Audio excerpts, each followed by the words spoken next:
UFO itself. Yeah, when it was hanging there over the hill. Yeah. No, there was up a couple of trees, cut the trees. Yes. Was it Pleiadian or Fluvian? Yeah, it was Semyasi. Semyasi. Yeah. Uh-huh. So you heard her voice? Yeah, in Only my her head voice. by telepathic way. I see. And how was the size? How big was that? 7 meters. 7 meters. Yeah. Have you All seen? that ships, what she has, Mm-hmm. they are by 7 meters in diameter. Have you seen the inside of the interior of the UFO? Yeah, I many times was inside the ship. Mm-hmm. They took me up to other place and so. How did it look like?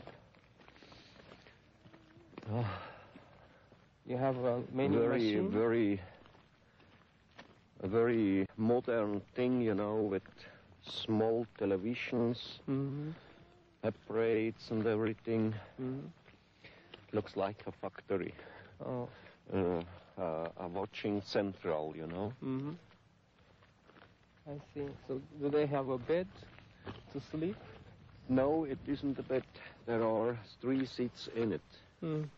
And they can change them, and then they can sleep in it. Oh, I see. It's very bequem. Mm. So it should be somewhere around here? Oh, I think it was more that side. Yes. Here about There's log. was Yes. Wood. the long wood, yeah. Mm-hmm. And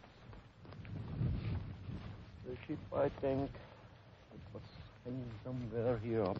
Yes. Between here and there. Between here and there, yeah. Yes. Oh. What's this about? 110, 120 meters from here to there.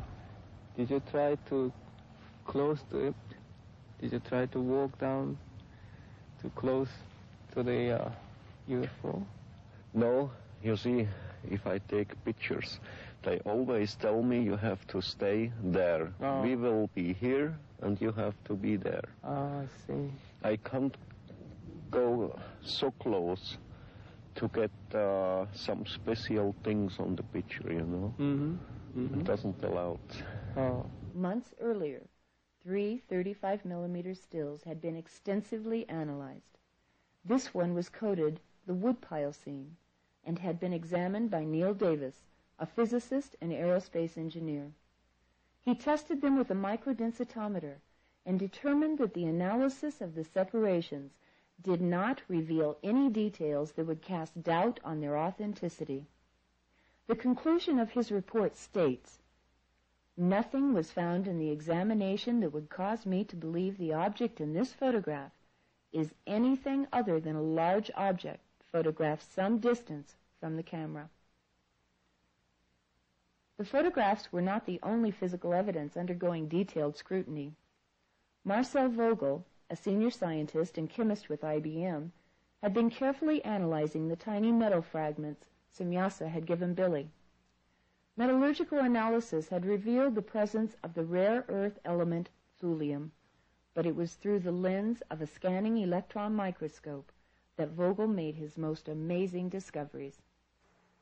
I could not explain the type of material that I have and its discreteness by any known combination of materials. I could not put it together myself as a scientist. If I were to take these combinations and put it into a furnace, melt it, then pour it out and pull a little ingot, I would see all of these elements present there in any one area. But I don't. I see this discrete bits of material.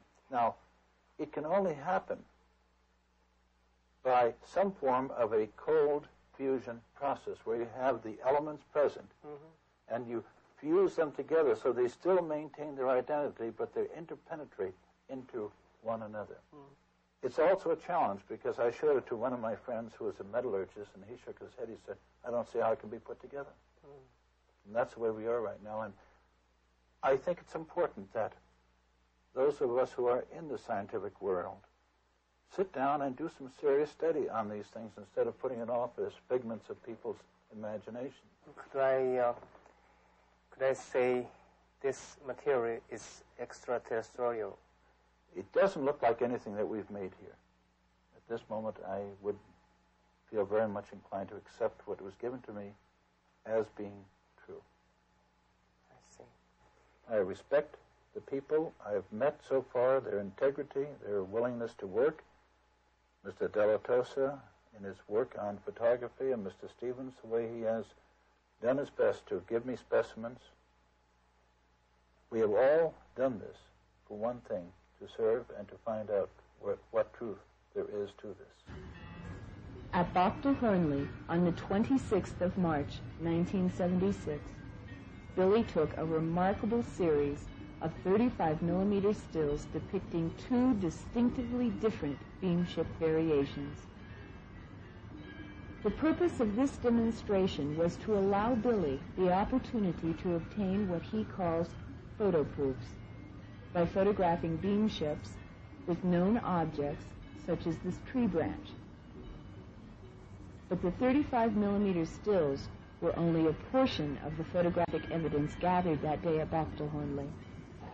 Billy took several minutes of 8mm movie footage as well.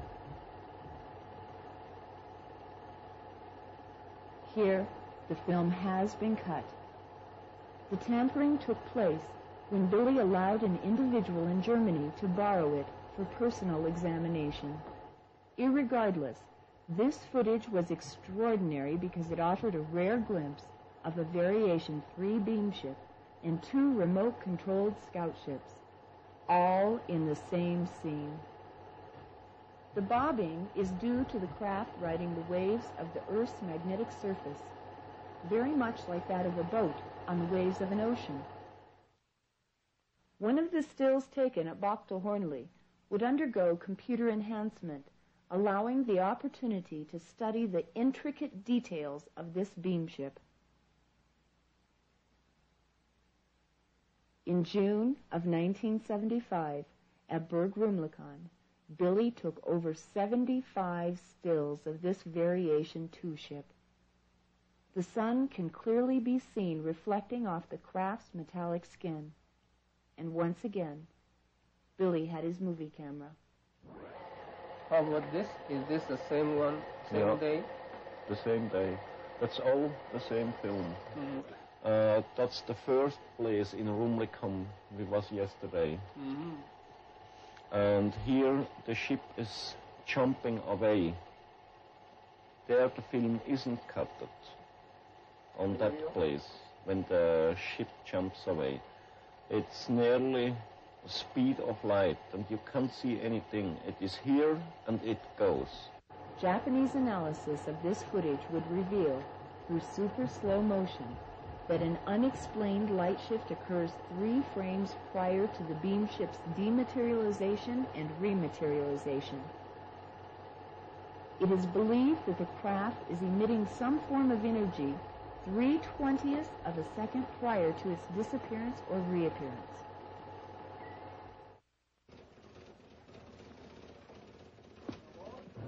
One of the most important contact sites was less than 5 minutes from the Meier farm and located in a nature preserve. Obersadeleg offered a unique look at a complete sequence of stills. These scenes, taken in the spring of 1975, were coded the Tree Line series. This photo was selected for detailed analysis because it offered excellent reference points for computer triangulation. Trees to the front, side, and rear. Measurements were taken from the camera's point of view to where Junichi and Billy stood, near where the beamship was reported to hover. The distance between objects and points of reference were checked and rechecked for accuracy. Then the measurements were fed into a computer, and the edges of known objects, such as the trees, are translated into pixels. Since these measurements are known, the number of pixels in the edge of the unknown object, the craft, gives its